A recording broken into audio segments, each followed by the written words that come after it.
All right, welcome to the IFE meeting. Come on in, sign in, have a seat. Joe's going to start off this meeting, so you don't get to listen to me today. Turn your phones off. Shut them off, please. Put them on silent. Be here. Be here now. Hey, if you're going to wear later, Rosie, you can wear the hat to the full car. That's true, actually. Give these stragglers just another second.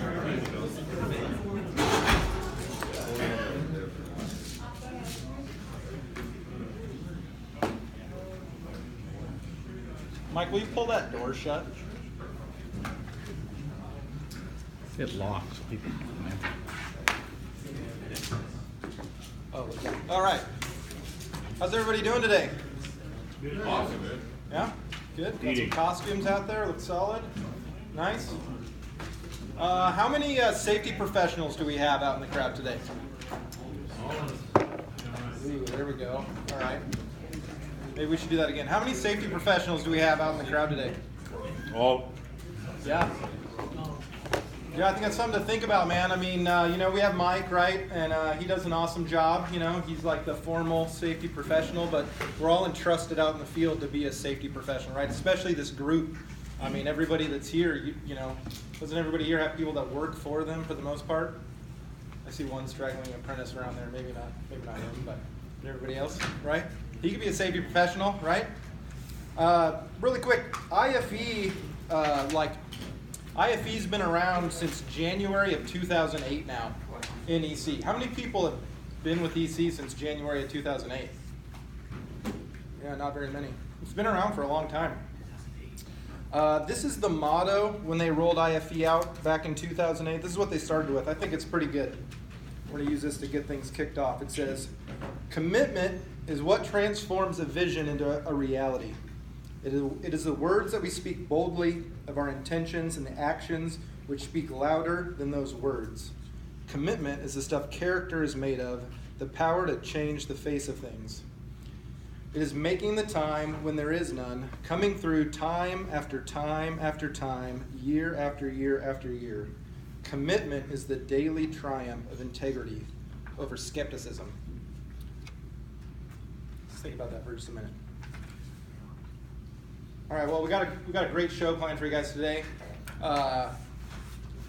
Topic of the day today is slips, trips, and falls. We'll dive into that a little bit more as we move forward. So, Dave's got a couple things for you. A couple of people mentioned me over the time. They said, why are employees running this and not Mike? Why are we even involved? Why did Mike stand up and say it? Because Mike doesn't actually run the safety department when it comes to the IFE meetings. It's the company decided they needed a two-pronged approach, bottom up and top down, because if it's not practical for us to use in the field, we ain't gonna do it. So the whole point is it's a living, breathing safety document. So things come down. We need the safety committee, and there's a lot of people in here. We need the feedback so we can modify the policy so it's actually workable. It's actually from the employee side. It allows us to brunt some of these, so somebody upstream and sitting in an office down in Portland says this is how you're going to do it, and it's totally impractical, we can't use it. Everybody's got, this is shit, throws it away. So if it's not practical, it's not going to be safe.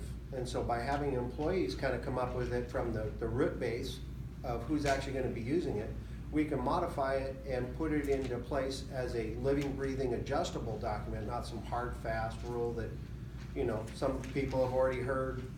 Up at the airport, there's an incident with people climbing up on top of their trucks, and how can you get at your stuff if you can't get up on the racking on top? And there's been a lot of discussion about how do we meet what the state says is a rule, but still be practical that we can function.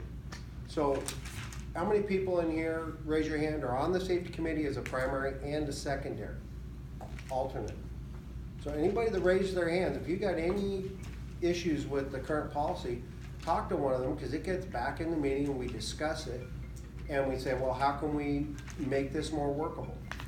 Some of the things that are coming down, you'll hear later on, is that there was they're complaining, Portland's complaining that we're not reporting minor incidents and stuff like that.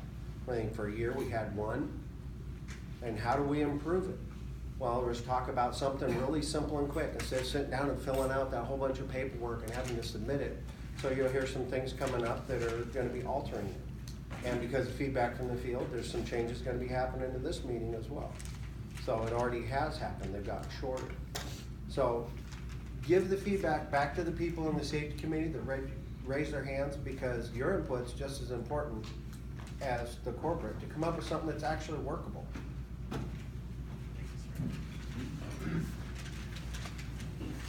Now it's my turn to talk. September incidents. This is going to be a little bit of a repeat compared with what we had before. Instead of doing it item by item like we have been in the past, I thought that this summary would be a little more, I guess, expedient. One near miss. Dock leveler sank when moving material. They actually were rolling stuff into a truck, and the hydraulic lines they didn't know were broken. And as they rolled a piece of switchgear across the dock leveler, it went kaboom and dropped down.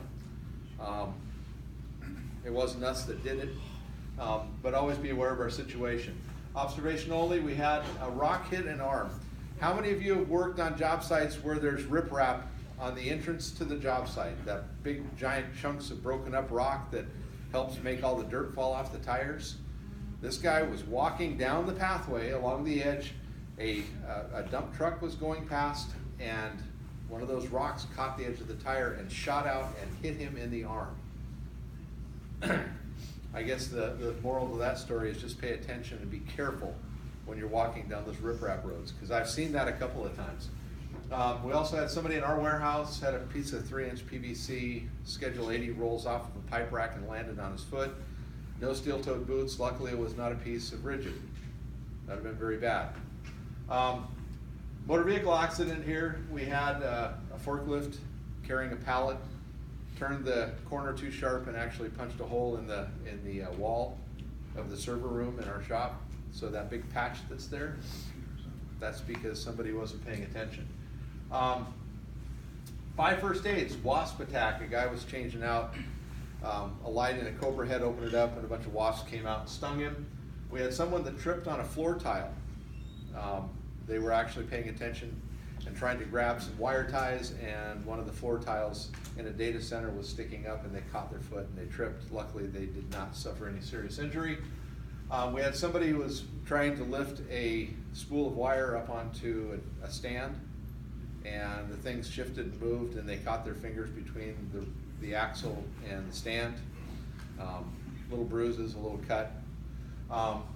Sprained knee, and when pulling wire from a lift, they were sitting there in an awkward position and kind of stepped sideways and ended up twisting their knee. They ended up on light duty for a couple of days. And we had someone in the Portland office that slipped on the stairs and took a little tumble. You know, they had a little scrape on their arm and a little sore elbow. We had one injury, which was also the only reportable for the entire month of September on one of our jobs. That's the one we showed last time with the screw gun and the auger bit. Rolled his arm and ended up getting a cut. So overall, this seems to be fairly typical of what we experience during this time of the year. I would very well imagine that next month we're going to see, hopefully not, but we're going to see more slips, trips, and falls as the weather gets colder. We had somebody, actually, we were just talking earlier, Don was talking about being up on a deck, and there was actually ice this morning on the deck. So we're seeing that transition. So we really need to make sure that the slips, trips, and falls aren't going to continue to be a bad thing, right? We need to pay attention to it. So that's our September incidents. I think overall we're doing well. Most of these I think could have been alleviated if we would have paid better attention. That list could be much. A little bit more on the ice on the roofs. Last year we had 2 or 3 reportables regarding that topic. So in front of it now, a little bit more than just 30 seconds. Let's talk to your guys that are working outside and make sure that we can keep that from happening this year. Yeah, absolutely, Jeff. You know, there's many different ways, and that's what we're going to spend quite a bit of time here talking about, the mechanisms of slip, trips, and falls. We're going to talk about locations, things we can do to protect ourselves in situations where we have to walk in precarious situations. So Well, I did slip, trip, and fall all in the same day today. That's not good, Don. It was icy. It was There's icy. rebar, Mhm. PT cables, everything you can think of to trip over. Right, so, once again, here we had, and you said it was more than once, right? I fell once, but I slipped more than once, yeah. Yeah, so on job sites, how are we going to get ahead of something like that? What can we do? Stay off the deck until the sun comes up. That's one way of doing it for sure. Anybody who has to work on those, the white membrane roofs, does everybody know what I'm talking about? A little bit of frost and those turn into ice skating rinks. So, oil on streets and sidewalks, frost, ice on the streets and sidewalks. Visqueen is absolutely horrible. Laying a pile of visqueen on the floor, you step on that, and it can be just like stepping on a piece of ice. So, next.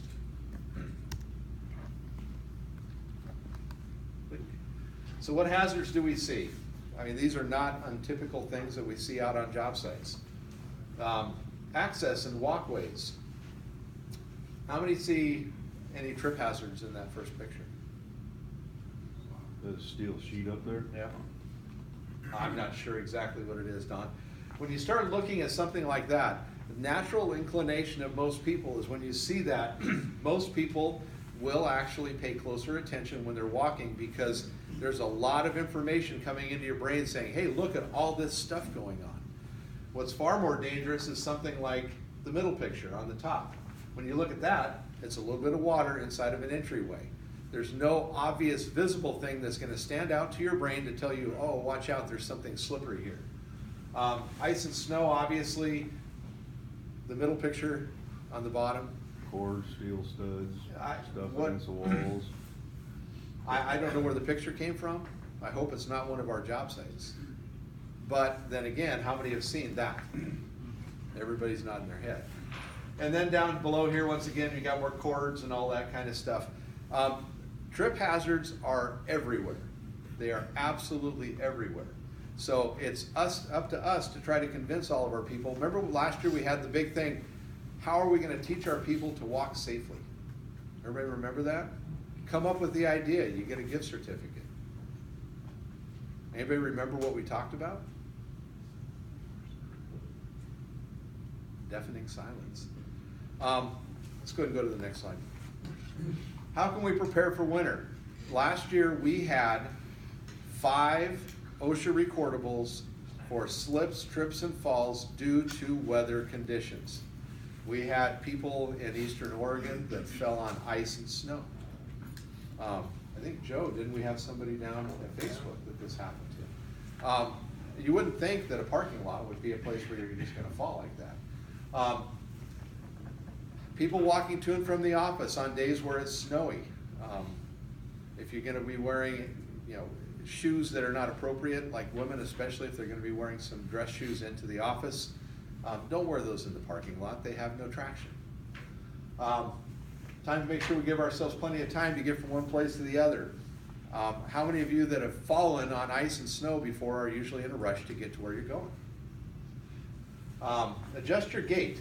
And that's a real important thing, and sure, it looks goofier than heck, but they've proven that when we're walking on flat pavement, or flat asphalt, or flat visqueen, whatever it is, something that's a flat surface that has traction, is our gait is adjusted to knowing that we have traction when we land. And the way that our balance is working is that we rely on that traction on the ground. Well, if you're walking on a slippery surface and you're making that same assumption, what happens is that's basically what happens and makes you fall. So if you turn around and alter the way that you walk in slippery conditions by shortening up your gait, your center of gravity stays more centered over your feet. You have better traction. Place your feet flat on the ground. Don't walk on your toes, and try not to step without another foot being solid on the ground. And the old penguin walk, which they show there on the bottom, believe it or not, works incredibly well if it's an icy and snowy surface. How many people have walked on ice before and you do that thing? The scoot. It works. It absolutely does work. So, next. Hold on, go back there. Why does it work walking like a penguin? Because your center I'm of not gravity. asking you. Huh? I'm not asking you. Oh, Trying to get audience participation, right? Why does it work? Jerry, If nobody wants to volunteer, we can all get up and do it. yeah. Feet stay on the ground when you're scooting. You're walking flat-footed when your feet are turned out, right? And your You're weight not stays, going heel-toe. and your weight stays straight over the top of your feet. Cover Is- more area as you're walking. Yep. Has anybody, used anything different when they're out there on icy and snowy surfaces? What are some other remedies? You mean like those, Walking sticks. Ice melt. they've got those Any chain climbing poles things you now. can put on your boots. Actually, Joe, that's what we did out in Facebook, didn't we? Yep. Is the little crampon, the rubber crampon pieces that go on the bottoms of your boots? Is we actually, wasn't there, I don't know how exactly, Joe, didn't we have, everybody had a pair and then they would put them in a barrel? Yep. And then they would wear a pair back out to their car and then they would wear them back in the morning and put them in the barrel? And they just have little metal studs on the bottom, kind of like studded snow tires. And they work really well When you wear them. when you wear them. That's true. If you don't wear them, then they don't help. So what else are we gonna do about slippery surfaces? Sand it. Rock salt, sand, gravel. Snow melt? Stay off of it. Keep it on your pre-task all the time. Make sure the guys always know about it every day. That's a very important point. The more that we talk about this with the crew, the more often they're gonna have it in their mind, the more likely they are to follow through. Last job site I was on, that we roped off areas, we sanded, we rock salted, we did all kinds of stuff, and it came out towards the end of winter that there was a large lake in the parking lot that kept freezing, that people kept falling on. Nobody's Literally tripping over themselves coming to work, and then they do all this other stuff to be safe, and they're avoiding the biggest hazard they got in the parking lot. Yep. Isn't that what happened for you too, Joe? Wasn't that out in the parking lot where someone fell? We had a situation where they were just going to use like the outhouse, like the bathroom outside, you know, so here they go outside of this big they leave the construction zone, right? So they're kind of this like, oh man, I'm out of the danger zone, and then they're not paying attention as they walk probably 15 feet from out of the building to the closest honey bucket, and they took a spill there. Roy? One thing, I've been hit with it a few times, and you might be doing your pre-task plan in the morning down on the ground level. If you're on a building with any height, it may not be frozen and it may not be icy down on the ground. When you get up 10 stories, 15 stories, and you start going out on roofs, and that temperature's a huge difference. And one of the things Jeff mentioned was exactly that last year, where we had people coming out on the roof decks, and it wasn't as though it was icy down below, but the roof decks had frozen because your elevation. Yep, absolutely. Any more ideas about what we can do to protect ourselves?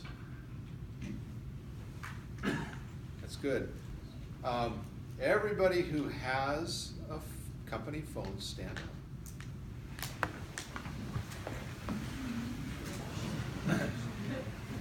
Wow. Okay, everybody who has installed the Protect app on their phone, based on the email that I sent out that said everybody's supposed to do it, if you've installed it, sit down. I'm impressed. I'm impressed. What we'd like to do here real quick is have everybody else that has a phone, please take your phone out. I know Ryan said turn them off.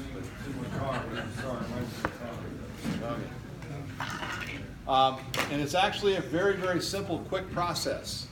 Is go to the Google Play Store, and under the search block, once you get into the Play Store, type in Protect, not Protect app, but Protect.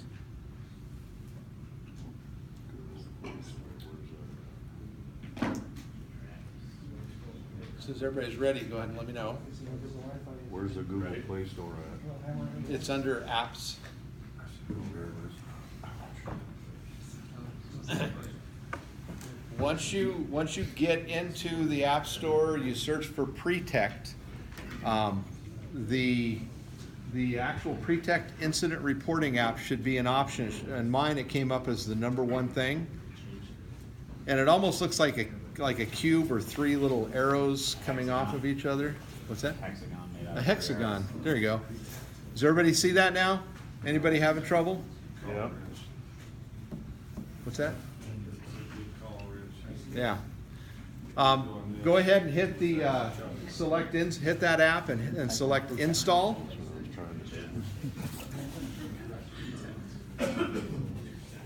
Yep. I'm hoping not to have to use it, Mike. Well, I'm hoping that everybody doesn't have to use it, but it certainly will save time if you do. Yeah, so once you get that installed, go ahead and open the app. Now, I've already installed mine, so I don't remember exactly what the screen looks like. Okay. There you go. So in settings, you're gonna have to enter your pertinent information. The yeah. When you enter your name in the app, make sure you put Kent and then whatever division you work for. So if you work Kent Large Construction, enter that. The email address that needs to go into the app is incident report. We've had some people who've had that trouble. Incident report at ecpowerslife.com. Now, we have had a few people that have had not enough memory in their phone. It typically has to do with you got lots of pictures on your phone. So we'll have to work on that piece. What other questions do they ask? Incident report at EC Powers Life. Incident report at EC Powers Life. Medium quality pictures. And do not enter anything in the pre-tech back office. What we want to do is just go ahead and scroll past that, and you do that by entering, or I think it says next or continue. Yeah, hit cancel. Incident reporting at Hit cancel. Yeah. Can you swipe it right or left? Is everybody locked up on the same thing? Oh, the arrow on the top button? Oh, it brings you back. What's it say? Well, if I go back into settings, they're retained, so. Yep. It's So just now, go back and click report. yeah, click on report. Has everybody gotten to that point? No. Okay, after the meeting, I'll be available in the back, we can go through. But under the report types and styles, if you actually push and hold one of the buttons that's in the Pretect app, if you actually, let me go back there. Anything that's, the only ones we want to keep are accident, damage, first aid, and we're gonna add hazardous condition and near miss. So if we start at the top, alarm we can delete, attention we can delete, bomb alert we can delete, except car parking infringement we can delete, disappearance we can delete, failure we can delete, fire we can delete. Hey Mike, how about we just put together a detailed description with screenshots and send it out to everybody? I did already. With screenshots? It didn't have screenshots, but it had step by step. Why don't everybody get it downloaded? Yep. Make sure to have it by the next IFE meeting. Yep. When did you send that out? I don't recall seeing. That was a little bit ago. Okay, now the intent with this Pretect app, the reason why this is important is that if you are out on the job site and you see, let's say you have a near miss incident. In the past, you would have to go back to your laptop and you'd have to open up the incident report form. And then you'd have to type all the information into the report form. After you finish doing all that, then you would have to go through and print it out and scan it or email it and send it into somebody. It ends up taking a substantial amount of time. So with the Pretect app, I mean, literally right here, we're gonna go through and I can do one and show you how fast it is. Report. Let's say it's a hazardous condition. Click on the next tab, report title, and you don't have to type anything in this app. Once you get to the description section, All you have to do is push that section, and there's a little microphone down here in the bottom right-hand corner. And you just push the microphone button and talk to it. Say, a piece of pipe fell down next to Bob's head. You do that, then you have to cycle through the time and date, the physical location. You can actually grab that little blue dot and move it around. So if you are doing this after the fact at a different location, you can move the dot to where the incident occurred, and then the picture allows you to take a photograph and attach it. And then the very last button on the top bar right there will show you an example of what that incident report's going to look like. We actually did them 3 or 4 different times, different types of stuff. We found out it takes less than 2 minutes to do an incident report. Boom, done, fast. Now, do we have to be silly with this, guys? That's not the intent. The intent is, I think there's a lot of near misses and things that happen out on the job sites that flat out just don't get reported because, honestly, before it was a total pain in the neck, right? Was not easy. So with this, now here's the good news. We did have a couple of silly ones, and that's okay. I would rather see more reporting than not enough. Like David was saying, last year we had, or last 6 months, we had 1 incident report that cycled through. So far, in the time since in a month, we've already had 8. So that's a dramatic improvement, and thanks to everybody who's been doing that. I think the idea, once again, is not every single goofy thing that you see. Something that's serious in nature, we want to make sure that we go through the reporting process on this. Like I said, after the meeting, I'll stand back, and if anybody has any questions about it, we can get everybody going. What does everybody think? All right. Who's used the app? Outstanding. What'd you think? I think it's great. When I used it, I didn't use it like in the field or nothing, but just going and playing around with it. I think it's really simple. If you guys have trouble with it, maybe we could do like a little video. But one time through, it's like 2 seconds, and it's really easy to use. Yep. Charles, what do you think? Yeah, it's very, very easy to use. It's, simple and quick stuff. It's all forms right here, you go look for a piece of paper, you open up a file somewhere, download something, that kind of thing. It's app-based, it's pretty instantaneous. Yeah, and right now, if you do this, Karen Nystrom Adams down in Portland gets a copy, I get a copy, and Jolene Burham get a copy of this. Like literally instantly, we get notification that we had something pop up in the incident review folder down in Portland, so So it's, not to take up more time, but I really want to make sure you guys understand the reason for this. And Mike mentioned earlier, well, the people in Portland want to see these reports. Well, doing it for the sake of having a report doesn't do us much good.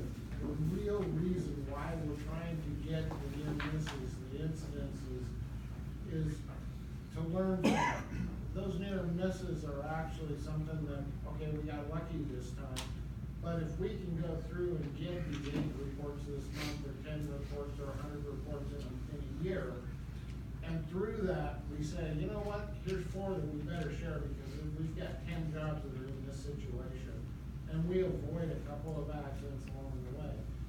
This is, in the safety speak, they call it leading indicators, right? Typically, we're all dealing with everything after the incident.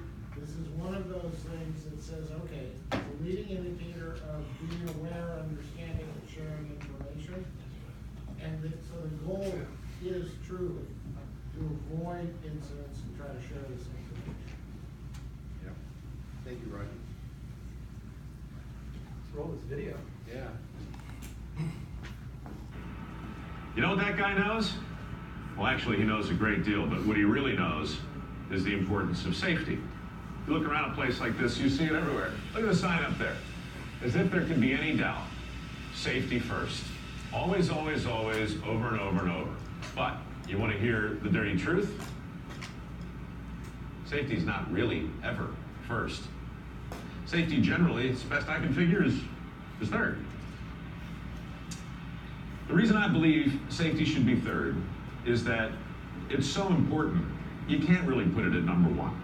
Because if you put it at number 1 and say it over and over and over again, you start to get complacent. And this is what's happened to me over the last 4 or 5 years. I've broken fingers, fractured toes, and cracked ribs, and fused my own contact lenses to my eyes once. And every single time I've hurt myself, it's always been in that fraction of a moment where I take my eye off the ball and I start to think that maybe somebody somewhere cares more about my well-being than me. It is always a mistake to let that happen. And the more banners you see reminding you of how important safety is, for me anyway, the more complacent I become. So, on the Dirty Jobs crew, we started to say safety third, just to remind you that ultimately it was on you. I'll tell you a story. About 3 years ago, maybe 4, I was on a crab boat called the Bountiful up in the Bering Sea, fishing for king crabs with those lunatics up there, right? And we were about 200 miles off the coast of Russia. The wind was blowing about 40. The seas were easily 35 feet. And the crew was out there working. And I was out there with them, trying not to get killed. And I went up on a stack of crab pots that were stacked on the back of the boat, and I was helping unlash them, and I was scared-less. I mean, very, very frightening. And eventually I just couldn't take it anymore. I scrambled down off the pots, down to the deck, and I went up to the wheelhouse, and I went in, and the captain is hunched over the wheel. He's like, he's doing his thing, and the green water's coming over the bow, and it's just so ridiculously hazardous. I looked at him, and I said, Cap, OSHA? And he looks at me and says, OSHA? Ocean. And we had a little laugh. And I'm like, no, seriously, I've been all over your boat. I don't see any signs about safety. I don't see any special guards or rails what's going on here? And he said, son, I'm the captain of a crab boat. My job is not to get you home alive. My job is to get you home rich. You want to come home alive? That's on you. I got it. In that moment, I got it. Nobody was looking out for me other than me. I spent every second on that boat grabbing on to every single thing I could and not letting go. I put safety first, second, third, fourth, all the way down the list. I never took my eye off it. So, it's not that we don't think safety is the most important thing. It's just that when you keep saying it's first, you gotta wonder where everything else falls into place. Don't be that guy. Be careful. Safety third. Always in the top 5 anyway. That's the dirty truth.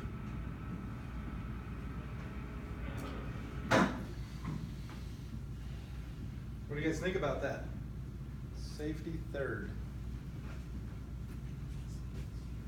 I think complacency is a big deal. Complacency is a big deal? The more we talk about it, the more important it is to understand that it's a real thing. Gotta pay attention to it, yeah. Anybody else out there, you guys think? Safety third.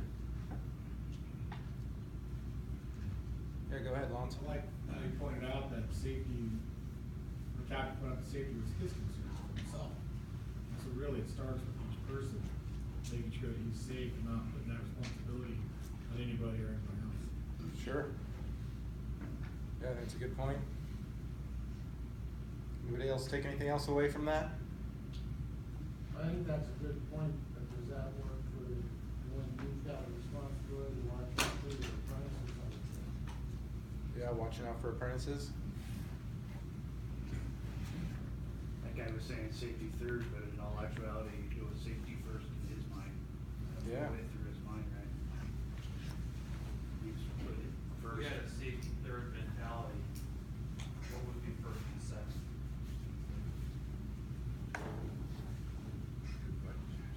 Bring you home, Rick. At one point you made that same question in mind is that once he talked to the captain, safety was first, second, third, fourth, fifth, and sixth. Yeah.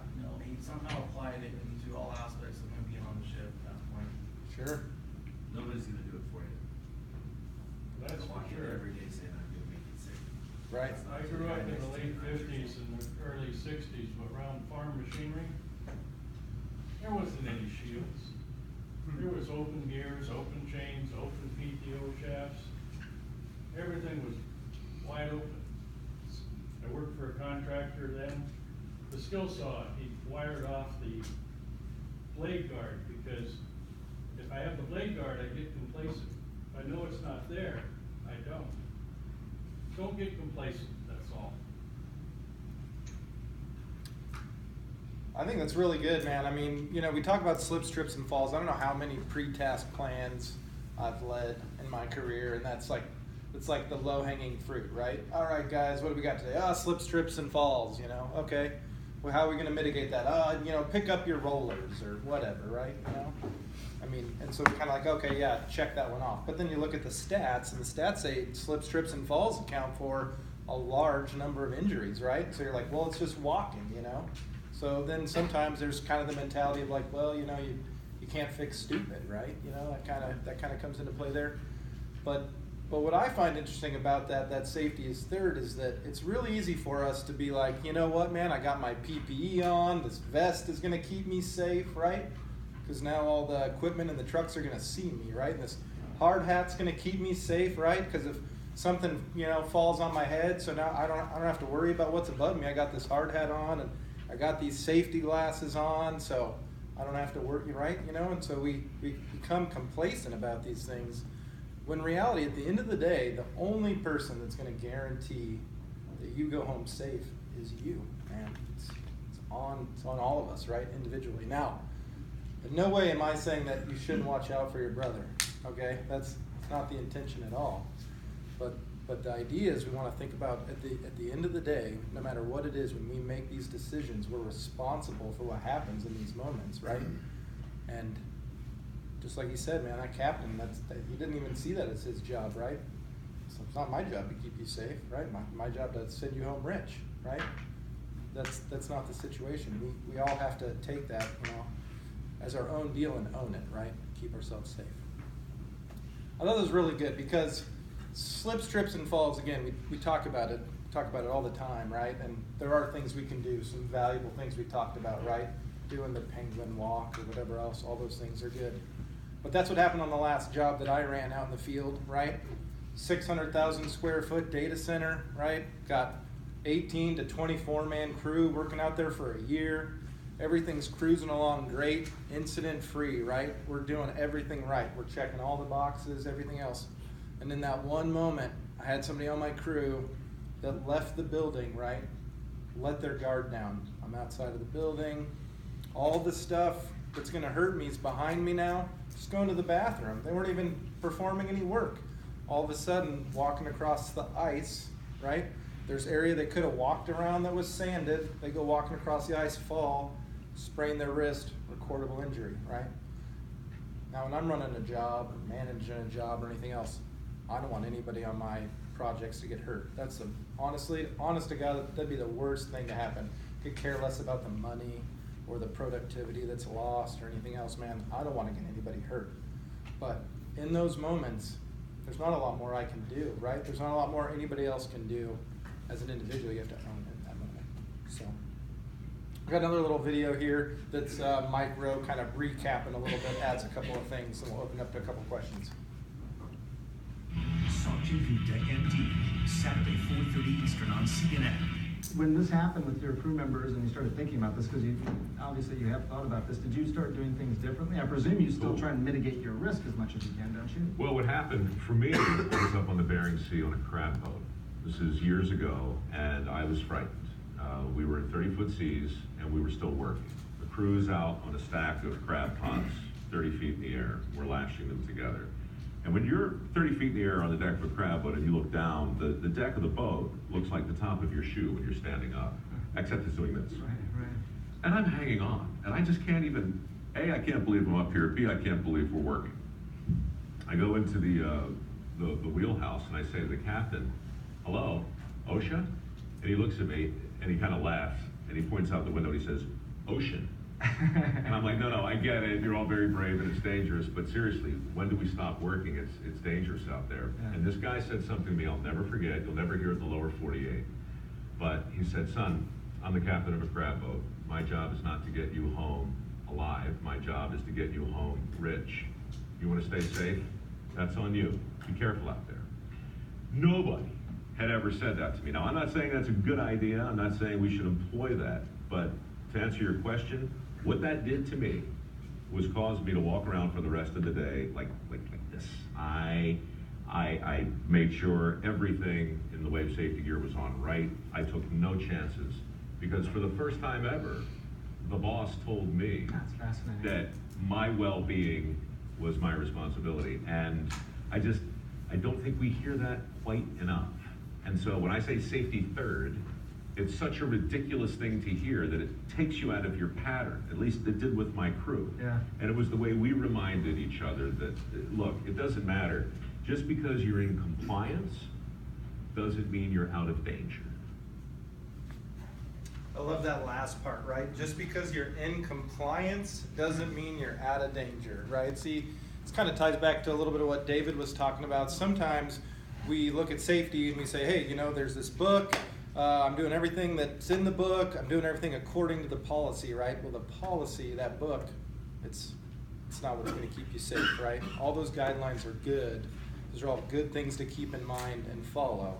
But just because you follow all those things doesn't mean you get to go home safe, right? Doesn't mean you get to go home whole at the end of the day. That's on you.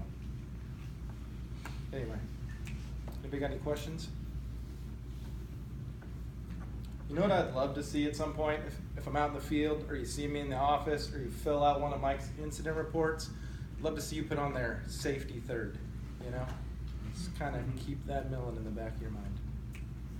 All right, that's all I got.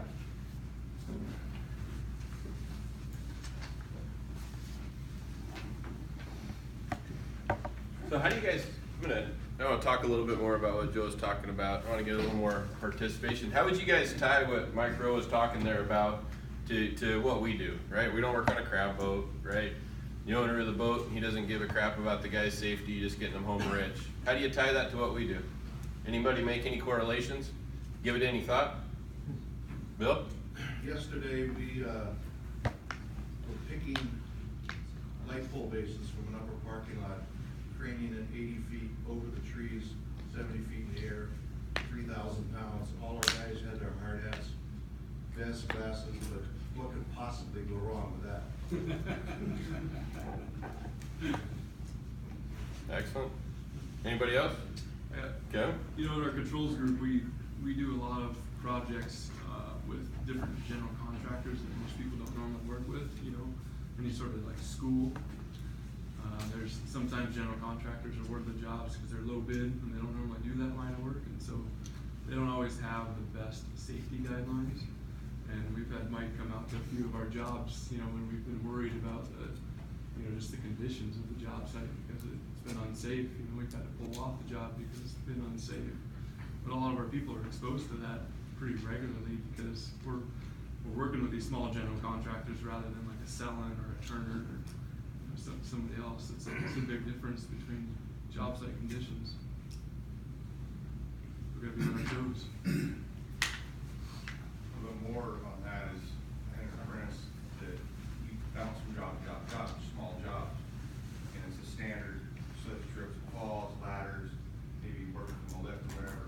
And this one particular time I was sent to a actual job site, crane, heavy equipment. And I stopped at the gate and I said, please list off some hazards right now. What do you see as a hazard? First thing out of that apprentice's mouth was ladders, blah, blah, blah. It was a standard. I'm like, well, what about the sky crane? What about the heavy forklift over here? It was just the standard things that came out of the mouth. So sometimes you just need to step back and say, hey, what's going on? You know, it was kind of dumbfounding that there was so many that you could pick from. It was the standard answer. Lons, you have some? Yeah, I was thinking that, you know, we'd all agree if we've seen the crab show that it's a super dangerous job, one of the most dangerous in the world. I can't remember, I used to look for electricians rank, and we were definitely in the top 5, I want to say, as far as the most dangerous occupations in the world. So sometimes I'll give a price for a job and somebody will complain about it, and I'll say, yeah, but you factor in the death factor. I'll say, the death factor, what's that? I said, well, I can die. One of my guys can get blown up for the kind of work that we do. Now, I'm not talking about 24 volts, obviously, but that hurts too. But we have to keep that in mind. And I think sometimes we do get complacent because we're all tough dudes and we know how to do stuff hot or whatever. But it's not like that anymore. It's not like the old days. We had that mentality. We really can die in what we do. You know, and yeah, it's not always falling off a ladder, but that can kill you too. But just having the mentality that stepping on a construction site, even getting to the construction site, we can have an accident. Especially when we get out of our vehicle and we're on that job site, at any given point, we can be hurt, or our cub can be hurt, or somebody else can get hurt. And just being aware of that, and having that at the forefront of our thoughts. Absolutely.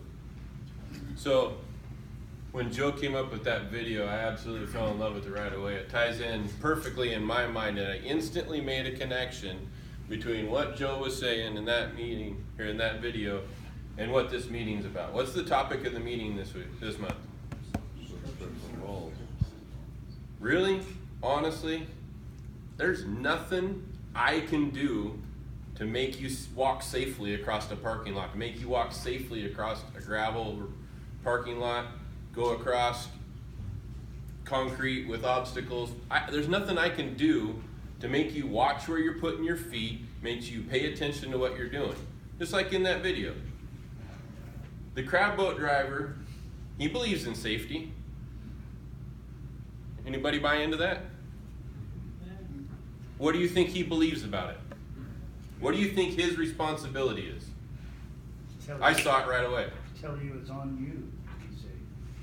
That was his responsibility. Or to be a culture and not just a practice. Because you have to think about what you're doing. There you go. He didn't say I wasn't going to get you back to the dock. You know damn good and well, he checked that boat out. He's got his engineer checking that boat out. That boat's getting back to the dock. That's his livelihood. That's what his responsibility is, to get that boat back to the dock. Think he's going to take a boat out with no handrails? No, because if his crew all falls over, who's going to pull the pots? How's he going to make money? So I'm going to equate the employer you're working for is like that crab boat captain and that crab boat owner. We promise we're going to give you ladders that aren't broken. We're going to give you tools that aren't defective. We're going to give you safety gear to wear. But you guys are the ones that have got to go out and use it correctly, pay attention to your own surroundings, and embrace it that you're responsible for your safety. Rob wants bulls without horns. So, if that's the deal, why do we have these meetings? Now I'm going to circle back around to the beginning of this meeting. We talked about IFE. Why do we have these meetings if I'm telling you guys you're responsible for your own safety? Reinforce it to show that you're still concerned about it, that it's our responsibility. To create an air and environment of safety at all times. Why do we ask for audience participation? Keep communicating it to everybody. Because if the people respond and they're thinking about it, then that's how they're going to conduct themselves. Why do we belong to a union? Good question. Better working environment. Loaded question. So, a union's a club, right? That's all it is. It's a club. Pay membership dues, big group of guys get together, they go do fun stuff. We care about each other. We want each other to go home safe. We want each other to be safe. We don't want to see the guy next to us get hurt. So the reason we have these meetings is that you all participate and you all bring up topics to talk about in this meeting that are pertinent, viable, relative, real-time, right? Things that we should be watching out for. Heard examples of crane picks. We heard examples of unsafe job sites, right? Thank you, Kevin, for speaking up, because everybody needs to know it's okay to say, hey, you know, this job site is an absolute mess out here. I need help. Mike, get out here. Help me get this place cleaned up. Somebody's going to get hurt. May not be on our crew, but somebody's going to get hurt. That's what this meeting's for, is to bring that up. That's why you all come together here. That's why Mike has a limited role. That's why we try to instill people like Dave and Joe and Ryan getting up here and talking to you guys. I would love for somebody who's not afraid of public speaking to get up here and tell something that they're passionate about. Yeah, I seen something in that safety third, that the employee had to go to the boss to ask him about safety. You know, the employee should have, you know, let them all know beforehand, or the employer should have let them all know beforehand, hey, you really have to take care of yourself. Where I didn't see that in that, you know, the employee had to go to the employer and say, hey, I'm gonna stay on. Yep. It's definitely a shift in the way people are doing business with all the rules and regulations that are out there, trying to bring the message to the people before the people come to the employer and say we had an unsafe condition. Right? Lynn shared with us the fact that, hey man, back then there was no song and dance or safety, nothing. It's like, okay, you want to go to work, go to work. Right?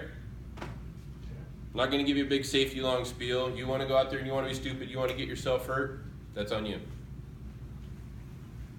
But we're here to say that we've been in the trenches, right? Don's been in the trenches, I've been in the trenches, Curtis has been out there. We all believe, Roy, Jeff, we all believe that bringing this message to you guys and encouraging you to not get wrapped up in today's society and thinking that everybody else is going to keep you safe, right?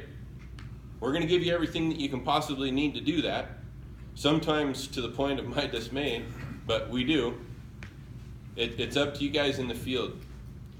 Tie back around to what Roy talked about. We're running out of time here. If you guys have an older car, everybody's had an older car, and you're driving along and you hit a pothole and you hear a clunk in the front end. You're like, that doesn't sound right. And then pretty soon, it's happened a little more often. Maybe when you go over a speed bump, then it happens a little bit more often. You're hitting some rough road and you're hearing that it sounds like a wheel's gonna fall off. Are you guys gonna ignore it? Especially if it's your only car, right? You gotta get to work. There's no difference than reporting incidents. If you see something and it keeps happening, right? If people are slipping and tripping and falling, we'll use this example, and you got to get it. That's what that app is for. The app is to get the recognition in so that we can see the reoccurring themes. Jerry, I'm going to pick on Jerry. We had one reoccurring theme at the very beginning of Chambers. And I see you're wearing short sleeves today, so I'm going to pick on you. Titus is wearing long sleeves, so he's good. What was the reoccurring theme, Jerry? Cuts on your arms, scrapes. How many? What was our record? How many did we have in one day? I think it was like 3 or 4, I want to say, somewhere. We'll go with that. What did we do about it? We we went with gloves, long sleeves, you know what I mean, to wear, and then we made it mandatory to wear long sleeve shirts. And how many more reports did we have? Pretty much none. In 5 years. That's an example. It's a simple example. That's why I like to use it. Everybody whined about long sleeves. Everybody complained about it. I think maybe got some stuff written on the shithouse wall about me about that. But it was an example where we recognized, because the guys were reporting that they were getting their arms cut on tie wire, they're getting their arms cut on the mechanical contractors, not the electrical contractors strut, and cutting their arms. And before we had a recordable, we made everybody wear long sleeves, and we never had another incident.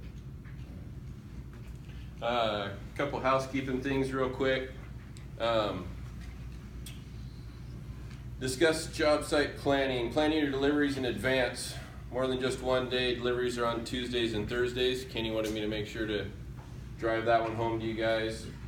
And when your job's coming to an end, you guys all know that you can request a list of the tools that are on your site to make sure that you get them all rounded up and get back in, right? You can ask Kenny for that. Everybody knows that's available. If you're bringing materials or trash back to the warehouse, please make sure to put a job name and number on it. We need to know where that stuff came from so we can get it disposed of or get it stored or whatever you had. Probably should be doing that as little as possible. You guys got anything? We'll go to open here. You guys got anything you want to see out of this meeting? Anybody want to get up here and talk about something they're passionate about in the future? Come on. I'll keep volunteering the guys on the safety committee then. Anything out there in the field that we need to know about? Anything that we can help handle and make the quality of life better? I think it'd be good to do an example how work permit fill out. Okay. So we can understand understands how that works. Did you do the example that we came of why or why not an EEW that we did? Have you done that with everyone? It's been a while. Okay. It's been a while. Yep, I already got an idea for that. We'll talk about it. Thank you for that suggestion. Yep. Anybody else? How many people do work in hospitals, medical clinics, with or without patients? You guys ever think about infection control procedures? That's something the safety committee's starting to work on. If you see anything or have any input, please get in touch with me. We're trying to work up something with that with the HEPA cards, because you're running into infectious disease areas in hospitals and clinics, and you want to protect yourselves. We're seeing and hearing all about the silica stuff, and you know, from drilling holes and whatnot. You know, that it kind of just glance right over it. Probably something we need to chat a little bit more about. Are you referring to the new requirement requiring the vacuum and full Yeah, shield oh, and yeah. cover and all that around the hammer drill? And that starts what, Jan 1? No, September 1st. Oh.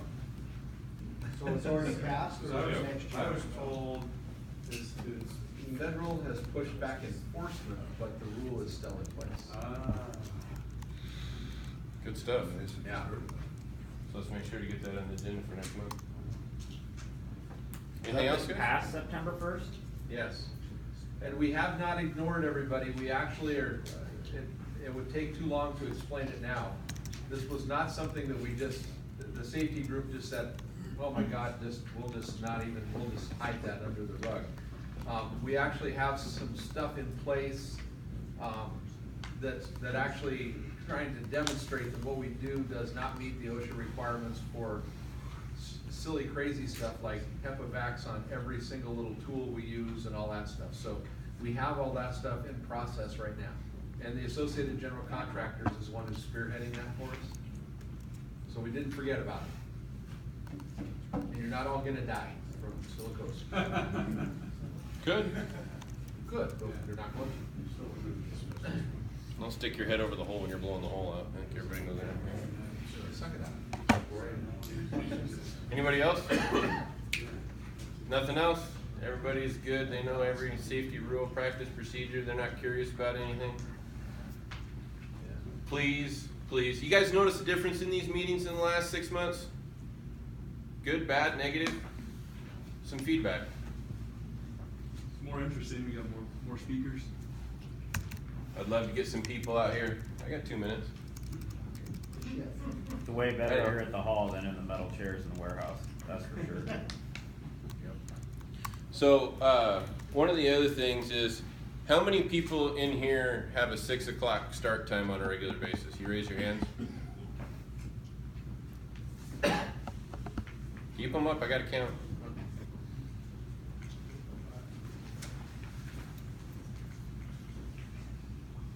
That's a regular basis, okay. Okay. And everybody that raised their hand, you're all hourly employees? All right. Anything else? We're gonna get out of here in 59 minutes. Thanks, guys. And girls. Don't forget to sign the sheet if you forgot to. Yep. Anybody who wants me to help with their app, I'll be out here helping.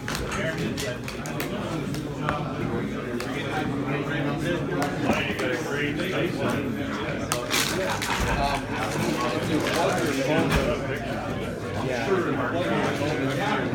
Yeah.